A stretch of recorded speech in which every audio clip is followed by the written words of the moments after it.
Hey guys, welcome back. We're going to be talking about the choleric temperament when it comes to discerning. Yeah, this is really keeping on with our Becoming an Embodied Catholic Leader series that we have. We broke down our last episode, 5 operational principles. One of those first principles is discerning the vision.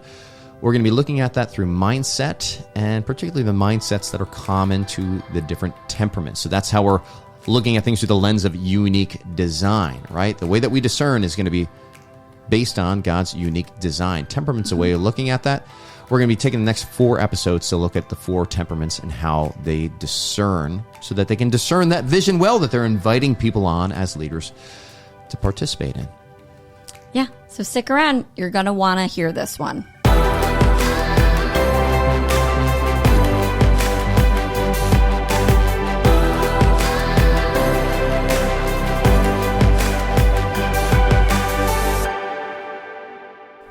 Hey, welcome back to the Catholic Coaching Podcast. We're continuing on with our leadership series, how to become an embodied Catholic leader. Yeah. And we presented in our last podcast 5 operational principles for a Catholic leader.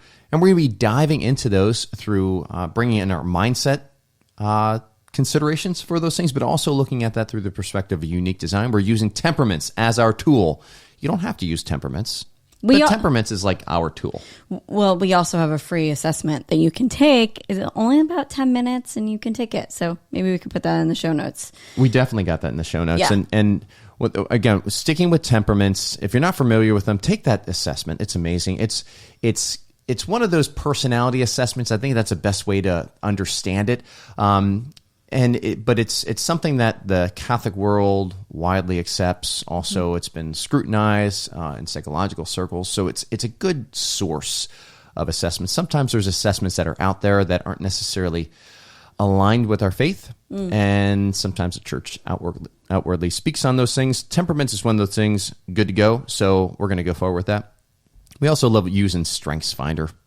M-Code is another one of those assessments that we think is a really good basis and understanding of who the person is. Yeah, but the temperaments, I think, are a good starting point. They're a good launch pad since they are like your primary disposition. And then there's all these like nuanced ways of looking at them through StrengthsFinders and motivations.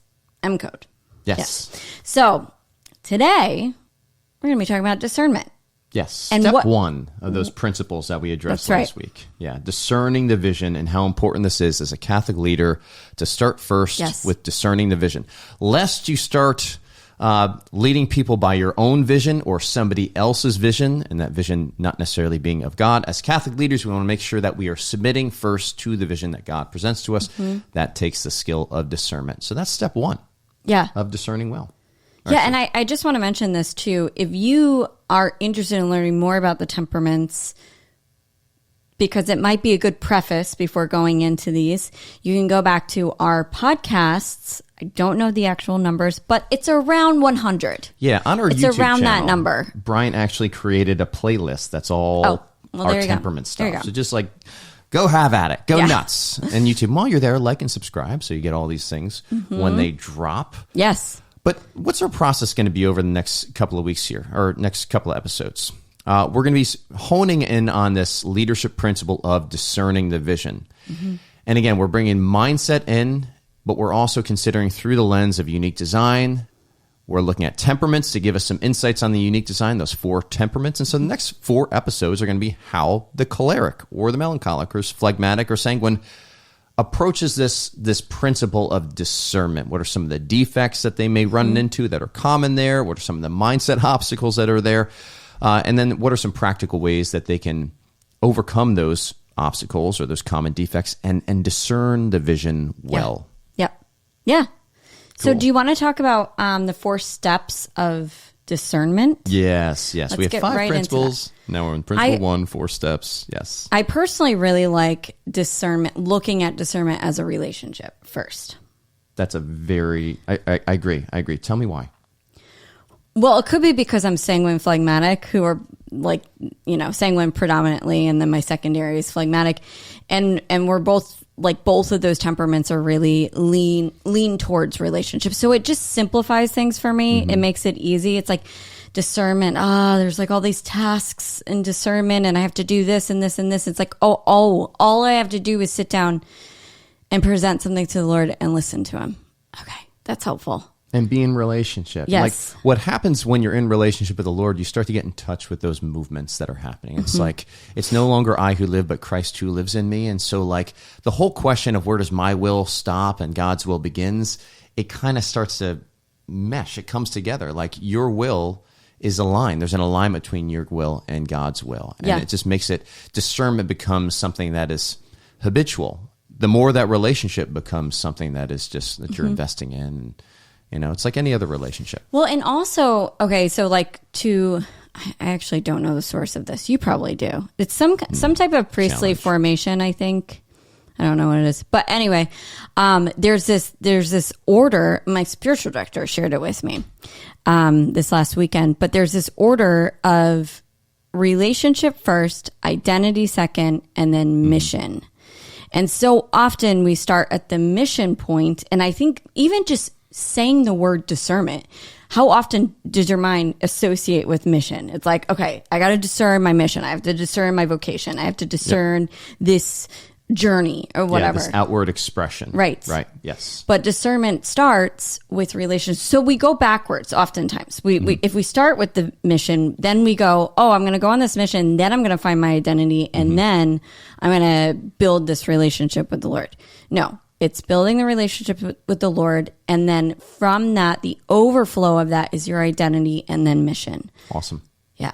Okay. So just to frame all of these podcasts up front, we go relationship first, identity second, and mission. Awesome. Okay. So we got a 4-step process here for discernment, and it follows a process of offer, listen, act, and examine. Can you share a little bit more about offer? What's happening in that step, Erin?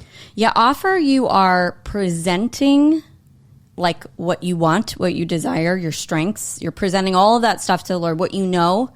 And remember, this is relationships, so you're presenting it in a dialogue form. I also like the visual of the offertory at Mass when we bring up, here, Lord, here are our bread and wine. Can you make them into your body and blood? You know, like something, the most fantastic thing that's ever happened on the face of the earth. Like, here's what we have. So it's like this presentation, that's what offer is, and leaving it there. It's like this presentation and surrender. Yeah, I love that there's an acknowledgement in this step of the movements that are already there that you're aware of. Okay, now we haven't necessarily discerned, or we're not really sure if there are movements that are from God or movements from the evil spirit. That's what discernment's all about. But we acknowledge that there are movements there, and we go into it with a little bit of a presumption that, hey, we live in a fallen world, and there may be some weeds amongst the wheat here. Okay. Yeah. But nonetheless, that doesn't mean that we don't present anything, because it's like, there might be some weeds. I see my vanity showing up. It's like, nope. Just like present it all. We it doesn't have to be perfect for us to present it.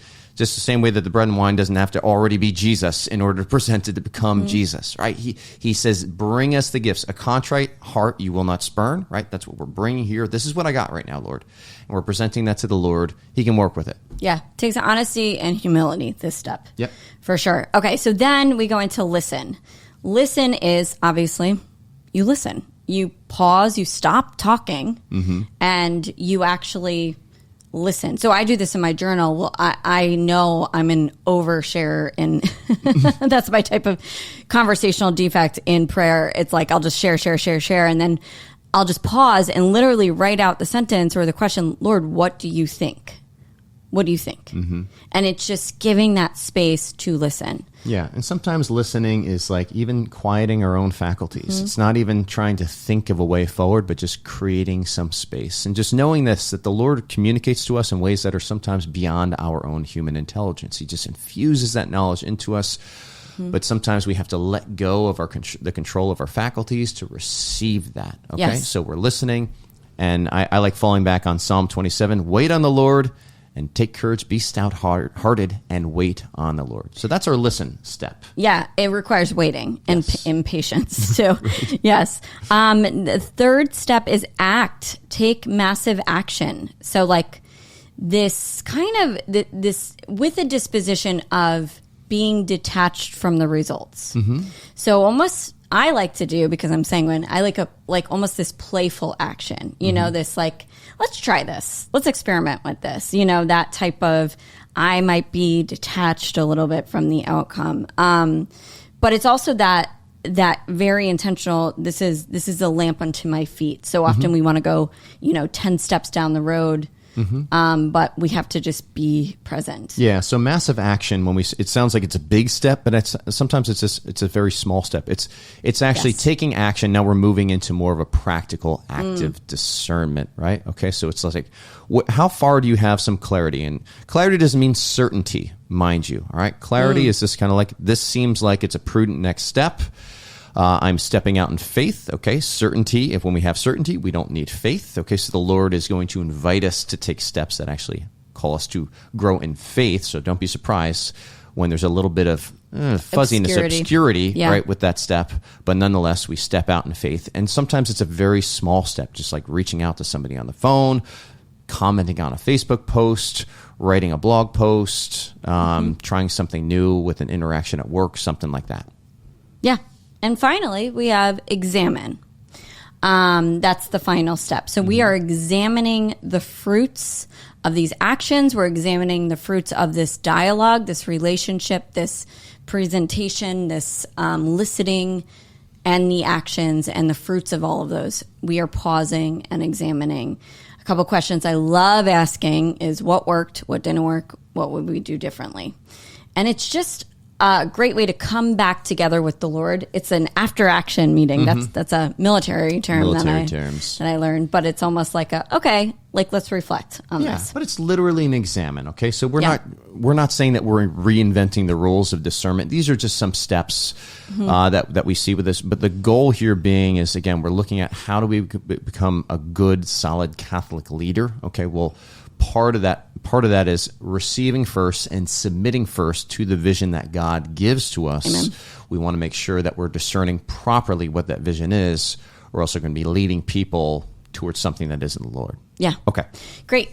So now what we're going to do, we're going to start with the choleric. That's going to be this focus for this episode. So we're really going to go through these 4 steps for the choleric, and then subsequent episodes we'll go through the other temperaments. Yes. So the temperaments are a collection, a natural disposition of a particular person of reactions and inclinations.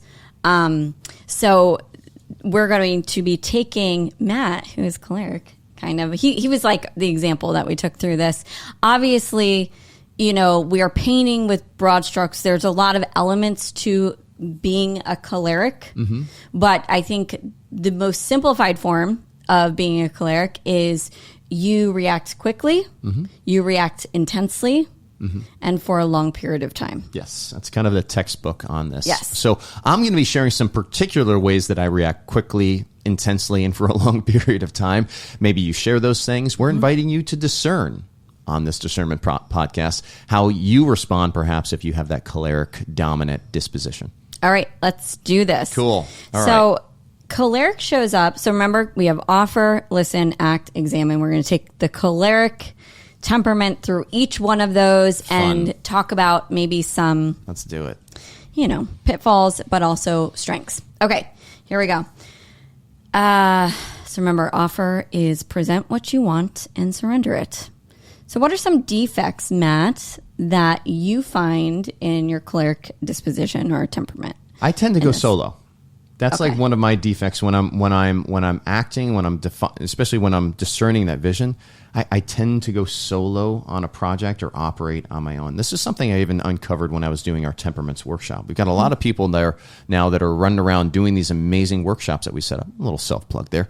But our graduates from our Catholic Coaching Foundation's cohorts, they're equipped now. They're trained to actually go out to their parishes or their dioceses or workplace or their small groups to do these temperaments workshops that we have. So just a little bit of a plug there for CCF, but also if you see one of these workshops pop up, that's going to be a great step for you to be able to grow in some self-knowledge of how you might show up in your defects, okay, in terms of temperament. So going solo, and I'd say, why is this a problem? There's really no relationship. Right? Well, prayer, right? If this first step is like you presenting what you want and what you're good, like with the Lord. Yeah, I go solo and I run ahead of the Lord. And I'd say I've grown in a lot of maturity since, becoming aware of this. But that was something that was my consistent. I would discern kind of step one, and then I would boom, head down, blinders on, no relationship, no surrender. I would just go. You're like, okay, I have my orders. I've gotten it. Well, it's not even I have my orders. It's like I know where I want this to go, and I'm going to make sure that it gets there. So there'd be a lot of grasping at control, lots of pride and presumption. But the thing was, I would really outrun the Lord. I would move out of relationship with the Lord, which is the opposite of discernment, right? Okay. Being in relationship. Cool. What mindsets do you think created that habit? Well, again, this is one of the things I say a lot, and I think this is part of my temperament, my choleric temperament. Maybe a little bit. I'm secondary melancholic, but I say I hate waste. I hate wasted time. I hate a wasted life. I hate people wasting my time. And so I don't want to waste time. That was one of the things. So I want to run because to pause and listen takes time. Yeah. And I want this down, and there's a drive to achieve here as well. If I consider even my Strengths Finder profile, right? That's another assessment that we use at Embodied Catholic through Gallup. But I'm high in this talent of achiever, which wants to get things done and hold the tangible result in my hand. Which is also a choleric, it's commonly in amongst cholerics there as well. That desire for that tangible progress and being able to achieve and getting things done. Yeah. Check the box. So I'd say another mindset is just this thought, I want to get past this. I want to get past this and move on to the next thing. And I think part of that is even, again, I look back on my strengths profile, and I think learner. My learner desires novelty and to be learning new things. And so I kind of want to be, there's a little bit of the next new thing, just the novelty of it all that I'm seeking. So it's let's get done and move on, right? That's it. And then the final thing is I've got it. And this, I can even see my responsibility tendency in my strengths profile. I know I'm leaning on that a lot, but there's just a lot of overlaps here, folks. So this is the language that we use here. So at Embodied Catholic, but I see that I've got it. And it's just I want to be the guy that's trusted. I want to be a fire and forget weapon. I want to serve well, but I want to be dependable. Yeah. Yeah. Do you have an example of kind of going, I've got it, and then running ahead of the Lord and not bringing him into the conversation? Well, I'd say that even when we first got into coaching, one of the first things I made was my Warriors Redemption program. And I'd say it was in and of itself, it was a good program, but it really didn't sell. And it didn't really sell because I didn't pause and actually consider my market a lot more. That's one thing. I just set out and I started building. Now, the Lord still worked with those fruits, even my rash actions here. That it wasn't anything that caused a tremendous amount of harm in that. But I might look back and say I didn't really use my time as wisely as I could have. So interesting. You're I don't want to waste time, and then exactly, and then that's the result. Yeah, it was a little bit of laboring all night and catching nothing. Right, so I think of St. Peter out there on the boats, putting the nets out there, and it's also maybe there's something that's just in my masculinity as well that's kind of subject to the curse of Adam, of toiling and laboring and thorns and thistles mocking my harvest, because there's this pride of wanting to do it all on my own and do it without God. Now, this might be some of you might be nodding along as you're considering this, and some of you may be yeah, it doesn't really fit for me. That's fine. That's fine. This is kind of just me sharing an example of how you might not be I have choleric. This block to discernment. You might not be choleric. I'm happy to surrender. Yes. All the time. Yeah. So what would you say is the application for this first step of offering, this offertory, Okay. This tendency to jump ahead, to be I've got it, let's go, and get it done, get her done. Yeah. So let's not throw the baby out with the bathwater. And you and I were talking about this prior, sitting around and having, coffee this morning. This tendency of having this bias for action that's common to a choleric isn't necessarily in and of itself a vicious thing. It could actually be directed in a very virtuous way, right? To actually take action. We need people that are going to be coming out the starting blocks and taking action and taking ideas and moving forward with them. The first thing we always want to do when we're considering application is kind of holding a little space for ourselves and acknowledging what the good is in this. So I think I can look at my bias for action as something that is good. But really, if I make the distinction, it's when I start to outrun the Lord. That's where it starts to go vicious. Starts to get a little vice that's mixed up in there. That's where it starts to, the focus is on me, on my performance, on my glory. Yeah. My vanity really starts to show up there. So I wonder if like a couple questions you can just pause and ask yourself, like if you're feeling that inclination of outrunning the Lord and like not slowing down. Okay, Matt, like what's the rush here? Yes. And like, you know, maybe that would uncover some attachment to impatience or getting the job done, right? Or it would uncover some pride. Sure. And then you could just kind of work with the Lord there. Yeah. Right. Yeah. But it's also like leaning into some of those natural motivations. One of the things that we help people uncover on our temperaments workshops is the way that their temperament is like inclined to be motivated, right? Motivation is something that gets us into movement and gives us like an emotion of desire or aversion to move towards something, desire, or away from something, aversion. It gets us into movement. So what is a way that I could lean into, say, this desire to not waste time, right? Desire for efficiency. Desire for efficiency.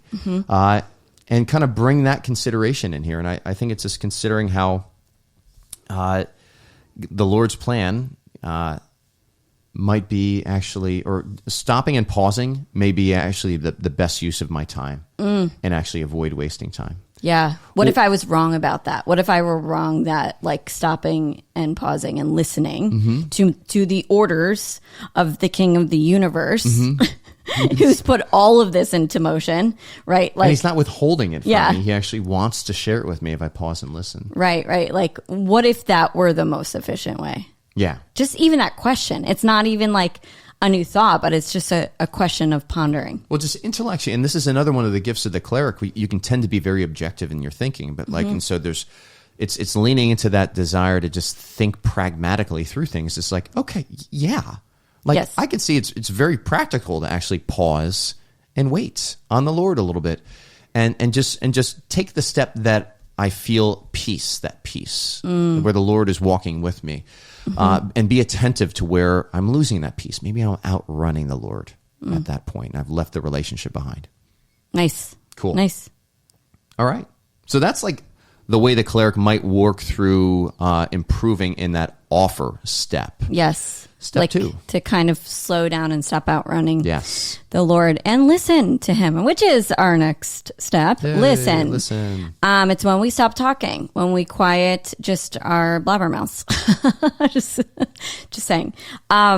So what would you say, Matt, would be some defects that get in the way of this listening and even waiting? I mean, we talked a little bit about the waiting portion kind of before, but what would you say for the choleric? It follows along with this tending to go solo. And I think for me, I know that and maybe there's other clerics that are struggling with vanity. I'd say that's my root sin that comes up from my just being on retreats. And I know that enough about myself and direction. So that vanity, why is going solo feeding that vanity? Well, I like to be the single point of success. Okay. And so if I can figure this out on my own, that means I get the glory. Okay. So like that's where I don't necessarily want to ask for help because I want that glory of knowing that I've accomplished it. The glory. I want to taste the glory. Don't you want to taste the glory? What is that? Nacho Libre. I was going to say Napoleon Dynamite. They're kind of similar in that same family. Anyway, so you want the glory. I want the glory. So what's the problem here? Again, there's no relationship. I can look at this and see it's just feeding my vanity. And if all good things come from the Lord, the Lord out of his love does not reward us for acting without him. Okay. And so there's not going to be fruits that will last because the Lord only goes where he's invited, right? God is love. He doesn't force himself in. But they're also like empty fruits. Exactly. If they're rotten fruits. If you do create them, you're like, yeah, check off the box, right? Like achieve. But then you're like Like there's just this emptiness to it. Yeah, and you tend to start to, like, what I tend to do is I start to look at those vanity metrics. Like how many people liked my post? How many people are following us now? How many how much money did we use? Like how many people said good job and gave me some affirmations in this? And how many but what are the fruits? Is somebody actually being transformed? To go back to that program that I created, are people actually being transformed by this, or is there something that's lacking in that?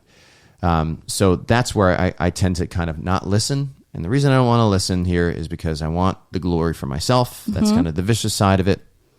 And so I tend to go solo. Again, it cuts me off from that relationship, which is essential, which is what discernment is. Yeah. So you want the glory for yourself? Mm-hmm. Like how did you overcome that? Well, like what would be an application for that? Well, it's a lot of this too is just like, it goes back to what we were just talking about. It's also the mindset, I think, behind it. It was this, that pausing and listening equals wasted time. So again, we can use the same application that we used before to kind of overcome that. Like, this is actually the best use of my time, which makes more sense. So some logical processing, I think, is helpful for the choleric. I mean, certainly that helps with the waiting portion, because that's the impatience. But like the thought is that's leading to the vanity. I'm curious how that has been helpful. How you've worked through that. How I've worked through that. It's actually getting to the place of the examine, which we're going to get to that fourth step here in a bit, and looking back on the fruits. I remember specifically like where this was showing up, where when I was a junior officer in the Marine Corps, and I would put together training plans, and I would often do them in isolation, not bringing in my platoon sergeant, who has a lot of wisdom there, not bringing in my sergeants. I hadn't been on deployment. A lot of these people knew the real why behind some of these training evolutions that we were getting evaluated on. And so I thought that this was part of my job. Again, this is kind of my responsibility in overdrive here, but I thought it was my job to do all this, but not involve them. And so I kind of cut myself off from the good counsel, which again, going solo, I'm cutting myself off from good counsel. So it's not just cutting myself off from a relationship with the Lord, but a relationship with good counsel and other people here as well. Yeah. I tend to go solo. And the thought was like, even the thought behind it was, this is my responsibility, right? And so I wouldn't create that space for people to give a contribution and listen in.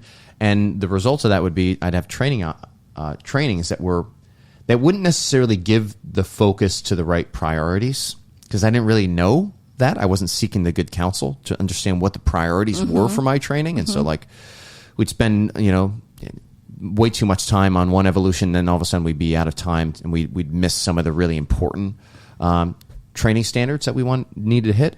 But nobody would really be bought in at that point either. So I wouldn't even be a really effective communicator as a leader as well. Yeah. Like I'm not even considering my audience. So that starts to get into even some of the other operating principles we're going to move to later. I'm wondering if there's like kind of this element of like pausing and going and just asking, what's all of this action for? Yeah. Or, like it's meaningless if I just keep, it's that scripture that you said, it's like we labor all night, and we caught nothing. It's like, great. Okay. I get all the stuff done and then I get the glory, but like it's still empty. It's empty glory. Well, it's empty. And also there's a presumption here that I'm just recognizing now. And the presumption is I'm the leader. I'm the platoon commander. I went through the training. I'm the one that has the gift to be able to create this stuff. And so there's a responsibility that's there. Yeah, similar like a St. Peter, it's just like, I've been fishing all my life, right? Yeah. And so I'm the one that's going to know best what to do here. I know best. And so that's a little bit of a hidden mindset here that we're uncovering behind the not listening. And the reality is, like, you realize that you don't know best. And you close yourself off to the people that are, like Jesus, he's not a fisherman. You close yourself off to the people that can actually give you some really good fishing tips, right? But on the flip side, in that openness and that willingness to listen, as we see in St. Peter, he listens to the non-fisherman that says, go out for a catch, and over here, and what does he get? He gets the most abundant catch. It's so interesting because I'm like just thinking back on like this memory of you creating Warriors Redemption. And I kind of relate it imagery wise to Peter being out all night, trying all night, and then this guy comes along who's not a fisherman, who's a carpenter. This guy goes, hey, why don't you try this? And it's just like so efficient, so quick. It's like literally you put the net over on the other side, and all you have to do is pause, listen, and trust. Like that. Now, obviously, I don't say all because it's like there's a lot involved in all of those, but even just the action bore such tremendous fruit, which is a desire of yours. Yes, as a choleric. Fruits. Yeah, like you want to achieve something that's good and it's lasting and has legacy behind it. So what an interesting imagery to come back to, scripture passage to come back to when you're kind of feeling that urge to just move and not pause and just be like, wait. All Peter had to do was pause and go, Lord, what do you say? Yeah. Lord, what do you say? And here's the thing too, like if we're not willing to listen to the good counsel of like the human beings that are around us, like our platoon commander, our platoon sergeants, and our sergeants, those people that have the wisdom and the experience, if we're not willing to listen to them, chances are we're not going to be willing to listen to the Lord either. Okay, right. So it's kind of like Christ saying, "How can you say that you love the Lord but you hate the person? You hate your brother, right? You're a liar at that point." And so same thing here. Check yourself. If you're a fellow choleric like me, likes to go solo and wants to be the guy that has all the answers, right? Maybe we can learn from listening in a little bit more, lest we labor all night and catch nothing. So I think an application for this, again, always want to say, affirm what is good. I think it is good to desire glory. I think it's good. It's good to desire glory, right? But not as an end in and of itself. All right? So like we were created for glory. So like there's an ordered desire to experience glory, but it gets disordered when we think we can generate it for ourselves. Right. Or that it's ours to begin with. But when we can properly understand that the glory is always God's first, and then he allows us to share in it. He invites us into it. Yes, and then we can receive it so much better. A beautiful image that just came to mind is just this like, yes, like you're close, right? Like you're close. You want the glory, but it's not on your own. Like you will labor all night.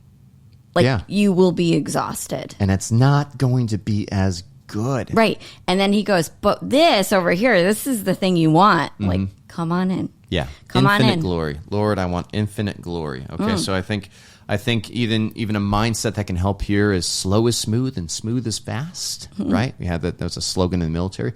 But also Psalm 127, unless the Lord builds the house, the laborers labor in vain. Okay. So who's building the house?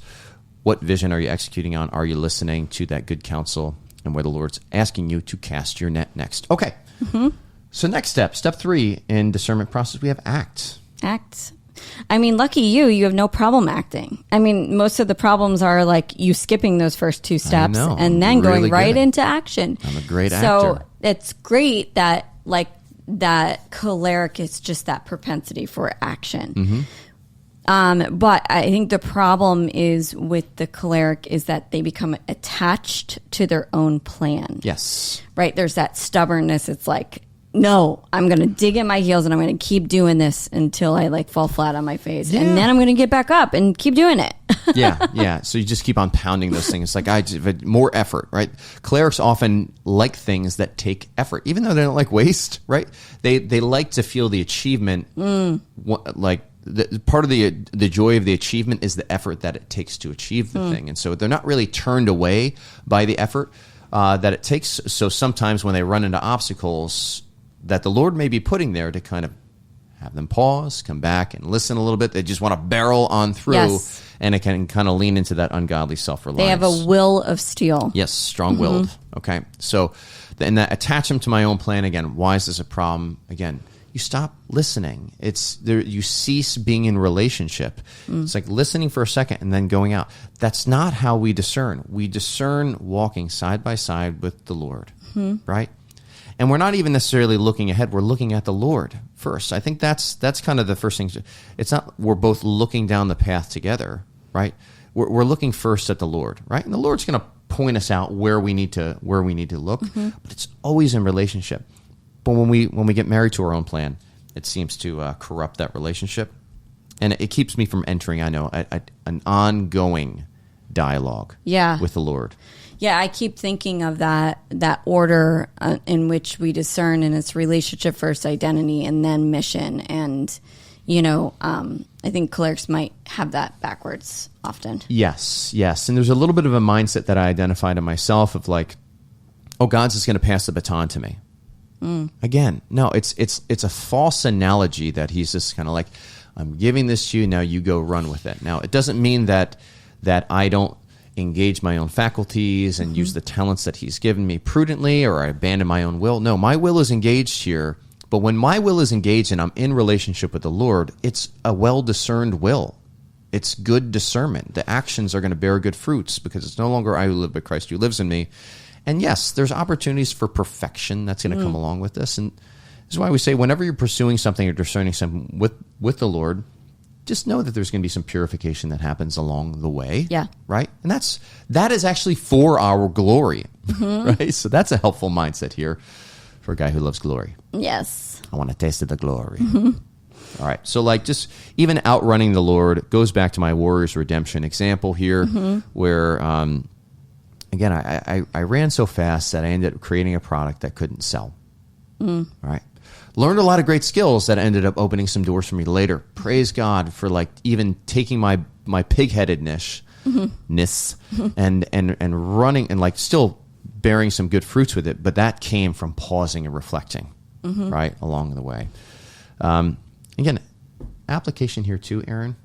Is this where's the good? How can you start to see the good in, I guess, this tendency? I mean, I think often we can say the word stubborn and also call it perseverance. Okay. Right? But it needs to be guided perseverance. That perseverance needs to be informed by reason and by grace and by listening to the Lord. I do like taking your natural gifts, like action, like that propensity for action, and kind of laddering it like baby steps, right? And so a good question that you could ask yourself is, how can action and receptivity coexist? What does that look like? What would that look like for me? And I think of even just, active listening. Listening in and of itself is receptive. Yes. But then we add in on that that word active on the front end. It's like, what does that look like? Okay, so maybe your dialogue with the Lord is, okay, Lord, I'm not there yet. Can you show me some more? Or, all right, Lord, here's what I know. Please let me know if I am doing this wrong, or, and then I'm going to pause. I'm going to actually have moments in my day where I pause. Yes. In my schedule. One of the things that's tough for me, I'm going back to listening here, but it's like, because whenever I'm acting, if I want to be discerning with the Lord through my acting, I'm kind of jump-starting this process again, where it's like offering the Lord. I need to be better at offering the Lord where I feel insecure in my action going forward. A lot of the time when I act, it uncovers, I'll do new actions and it uncovers an area of incompetency, perhaps. And my tendency and my vanity is I want to hide from that. So just being able to present that to the Lord and say, okay, how are we going to overcome this?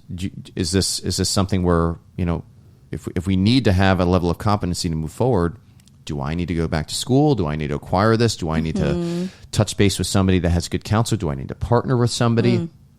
Right. But so there's an awareness of kind of these movements that, again, we continue to offer the Lord, and then we listen again. Also, I'm like going to ask another coaching question, which I love this coaching question. Why is incompetency a bad thing? Exactly. Well, and that's exactly what we're talking about. Is like, we should, folks, if we're not ever feeling incompetent, we're not growing.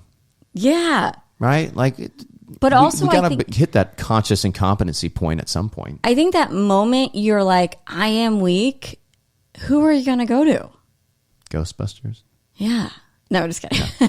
No, but I am weak. You were going to go to the one, like St. Paul was the one who said this, right? And he was so clearly a choleric. But, this is why I boast of my weakness, so that the Lord's power may come down upon me even more. It's that picture of being like, oh, this incompetency may be true or false, doesn't matter, but I'm feeling this, and there's a weakness here, there's an emptiness here. Lord, you are the only one that can fill this. Yes. One of the mindsets that I've adopted that's helped me to kind of hit those points of incompetency and move forward with greater, or even enjoy them, start to enjoy them, is the Lord is bringing this up for a reason. And it's not to leave me in the dark. The Lord is drawing something to the surface that he wants to perfect in me, or he wants to clarify, right? And again, we're looking at this in the context of wanting to clarify the vision that the Lord is giving to us and discern it well so that we can present it as a gift to other people. And again, I fall back on Gaudium et Spes. This vision that we're discerning can be a gift if it is a sincere gift. And a sincere gift is one that has been purged of its imperfections. So, in humility, it's going to take a little bit of humility here, but we will find some imperfections that start to bubble up to the surface, even if it's acknowledging an area of our incompetency or lack or something, or lack of clarity in the vision.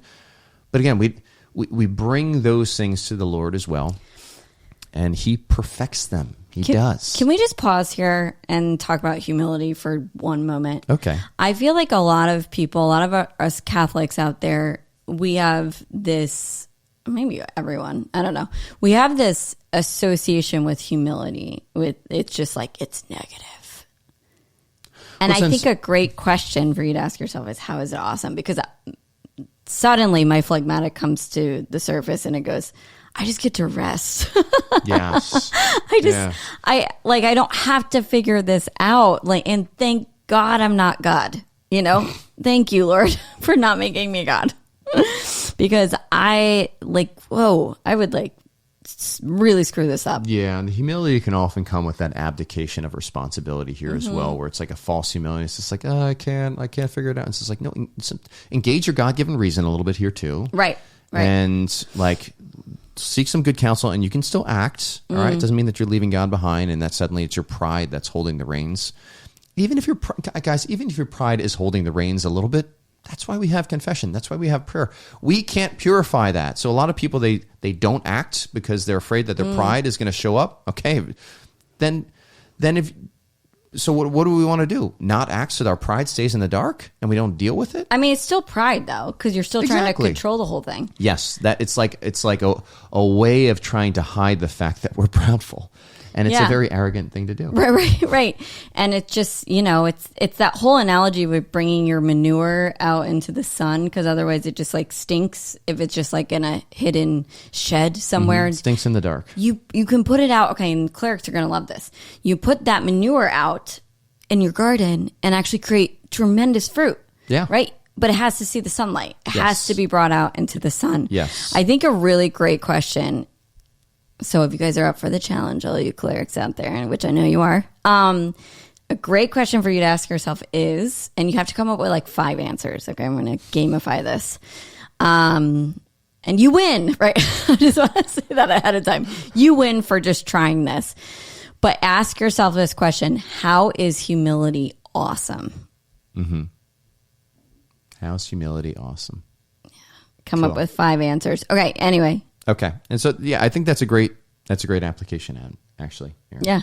Good application on it. I mean, what's helpful here is just the benefit of learning from mistakes over time. But again, I turn to Proverbs 12:15. All right. Is the way of the fool is right in his own eyes. A wise man is he who listens to counsel. So again, we can throw that back to the listening piece, but if we're trying to find the way, and acting is finding, or actually, I jumped ahead here. Yeah, I was like, did we talk about examine? I think it goes back to unless the Lord builds a house. All right, so there you go. Step 4 for the cleric, examine. Yes. All right. I think one of the defects I can show, and examine here again, we're reflecting and examining the fruits of their actions with the Lord. All right, so it's why would a cleric not examine? Because they need to be right.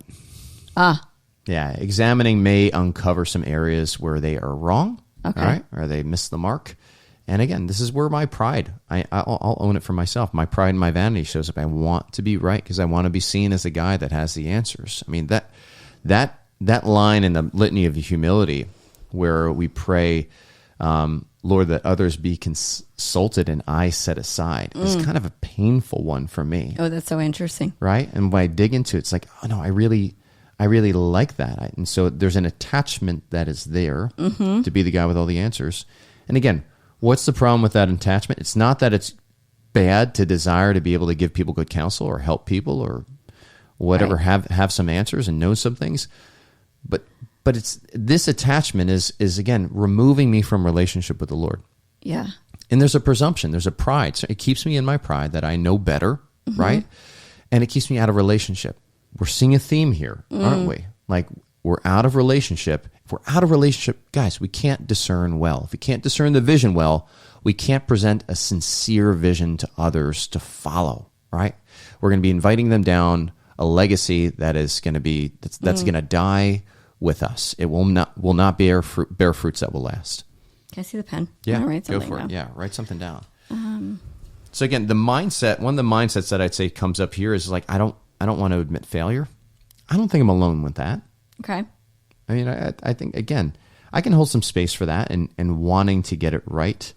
But I think the part of the problem here is when I say I don't want to admit failure. There's a premise there that the good journey is one that is perfect. Like failure isn't actually part of the journey, right? The journey to growth and perfection.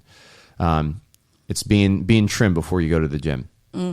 Okay, so there's an obvious lie, cognitive distortion, I guess you could say, that's there, or a false premise that's there. It's a lie from the enemy. But I can see how that starts to fuel that mindset that failure is something bad to admit. And I can't let anybody know I was wrong.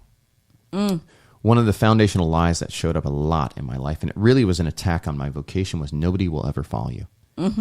And the fruits of believing that lie were I needed to hide all my areas of insecurity and not examine them, never bringing those to the Lord, never really taking a look at them. And the sad thing was I actually trapped myself in my incompetency. I didn't grow, and I didn't lead. You created the very result you were trying to avoid. Yeah. Isn't that funny? Yeah. Funny how our minds work. I see what you're doing here, devil. I see what you're doing. He's good at jujitsu as well, right? He can take that natural desire and just boom, that enemy, yeah, for all sure. that momentum and rework it. But here's the beautiful thing: the Lord can also use that momentum, right, towards virtuous ends here as well. And this is why we always want to look at things through unique design here, you guys. We have a natural momentum inclinations that here we see in our temperaments or in our strength finder profile or M-code profile or impact profiles, all these different profiles. We uncover these natural inclinations. They can be used for the good. They can be used for evil. They can be used for the good. So I can't let anyone know I was wrong. Yeah. So like what would be, I don't know, I'm just thinking about like how would you come back into relationship with the Lord and like kind of destroy that thought? Like, okay, wouldn't it make sense to unite yourself with the right way, with the way, the man and God, the hypostatic union of man and God coming in and actually saying the words like, I am the way. Like nobody questioned, oh wait, but are you the right way? Like, no, he's the way.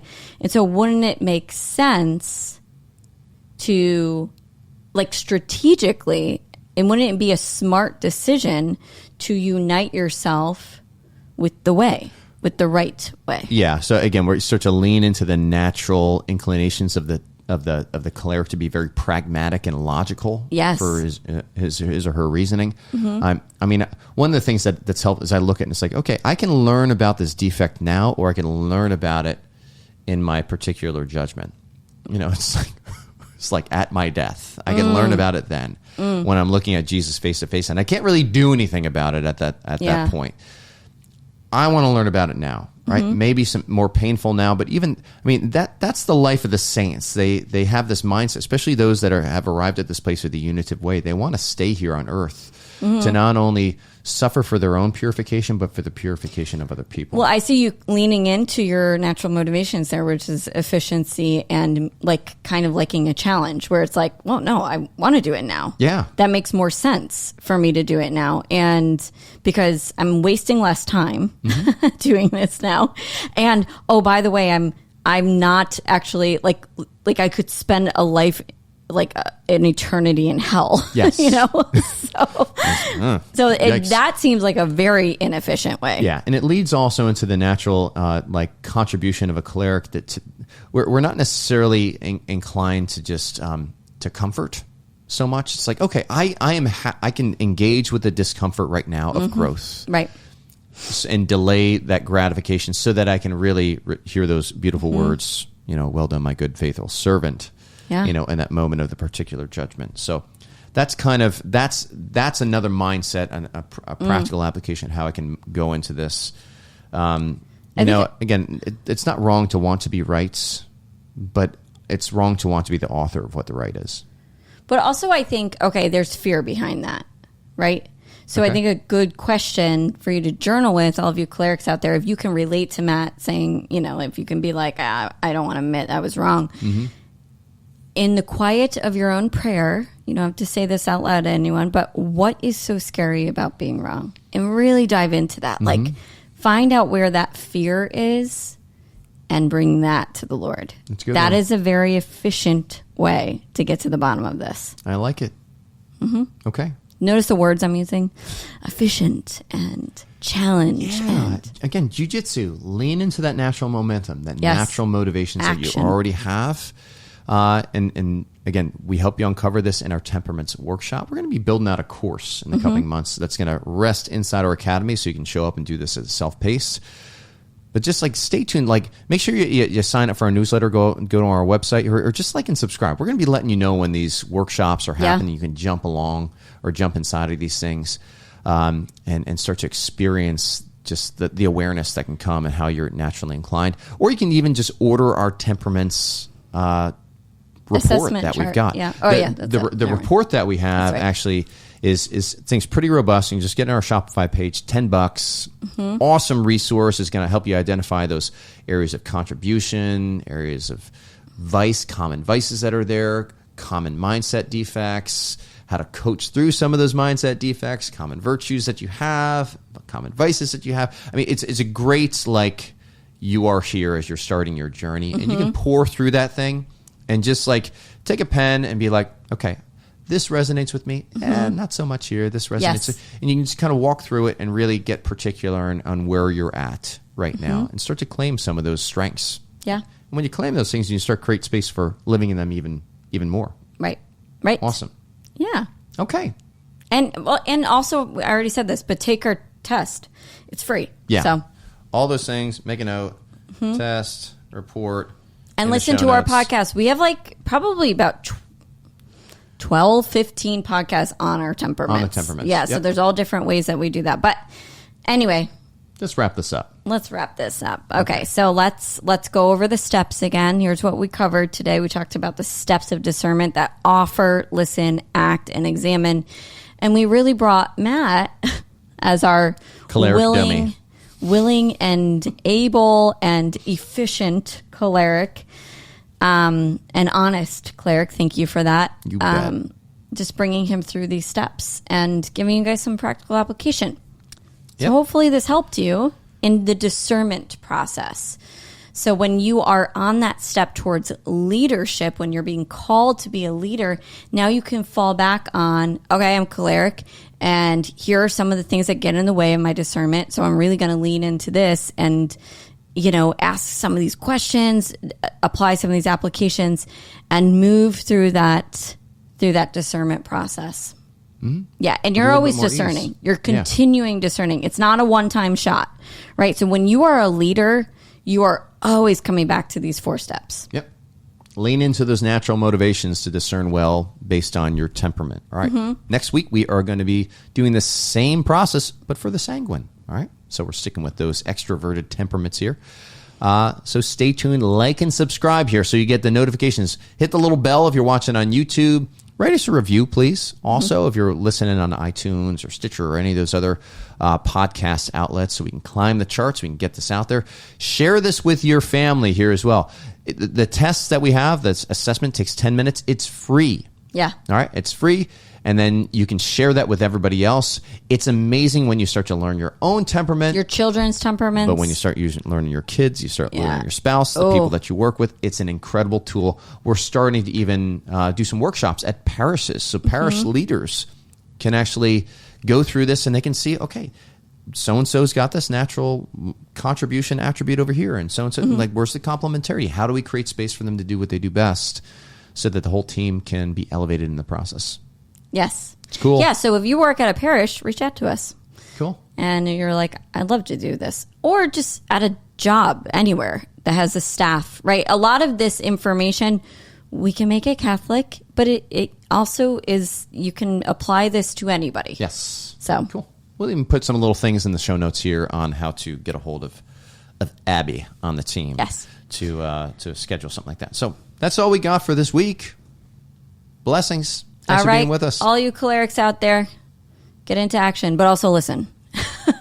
Bye. Listen to me. Listen.